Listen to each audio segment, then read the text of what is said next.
Bienvenue à tous sur WWE Info et voici les titres. On parlera donc des résultats de SmackDown et des infos diverses sur les superstars et divas de la fédération. Allez, place maintenant à SmackDown où le show a débuté par un match. Eric Rowan qui a fait face à Jey Uso et victoire d'Eric Rowan dans un match assez court. Par cette victoire, la WWE a annoncé que les Usos feront face aux Wyatts à Money in the Bank pour les titres par équipe. Ensuite, le Shield est venu sur le ring pour parler encore de Rollins.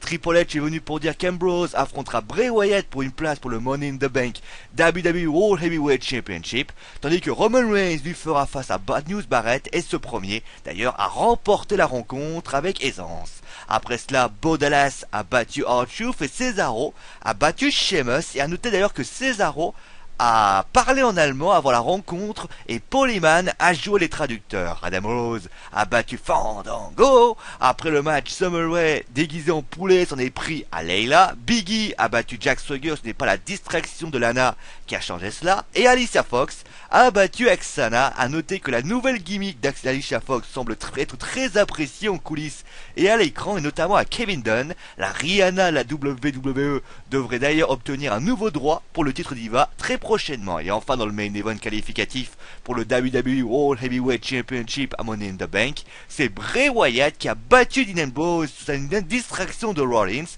et se qualifie donc pour le match en plus de Randy Orton, Alberto Del Rio, Sheamus et Cesaro. Il se dit d'ailleurs également que John Cena et Kane pourraient intégrer le match. John Cena serait sans doute pour Bray Wyatt, tandis que Kane est parce que il avait un droit pour le match avant le forfait de Bryan, et il est logique donc de lui offrir encore ce droit. Après cela, les caméras se sont éteintes. Bray Wyatt a défait Rollins, mais les deux ex-adversaires se sont unis pour attaquer Ambrose, et il faudra l'arrivée de Reigns et des Usos pour faire voler les Wyatt et toute la bande du ring à coups de chaise. Allez, place maintenant également, parlons un petit peu de Bray Wyatt, parce que Bray Wyatt, bien sûr, est très populaire malgré le fait qu'il est heel. La WWE d'ailleurs serait très motivée sur le fait de le faire tourner face d'ici fin 2014. Les raisons sur le succès de sa chanson He's Got the Whole World in His Hand. Reste à savoir s'il peut garder une telle gimmick en tant que face.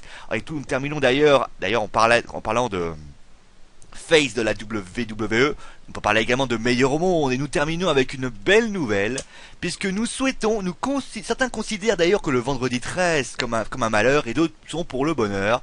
Et en effet, nous souhaitons tous nos vœux de bonheur à CM Punk et AJ Lee qui sont mariés vendredi. Et en parlant de CM Punk, jeudi, nous ferons un point sur lui, mais également sur les renvoyés sur WWE Info. Et on termine d'ailleurs avec le recrutement du site. Comme vous le savez, la IFED va ouvrir ses portes le 30 juin 2014 et nous sommes à la recherche d'un ou plusieurs infographistes pour nous aider à réaliser des bannières, des pay-per-view ou des shows sur l'IFED. Je suis également à la recherche de chroniqueurs football ainsi que des chroniqueurs jeux vidéo et de nouveaux commentateurs de catch. N'hésitez pas bien sûr à postuler si vous êtes intéressé. Venez présenter votre candidature sur le site, Facebook, Twitter, en message privé. Allez, c'est la fin de WWE Info. On se retrouve donc demain. On ira voir les résultats de Raw. Et c'est mon dernier mot parce que je l'ai dit. Allez, ciao à tous.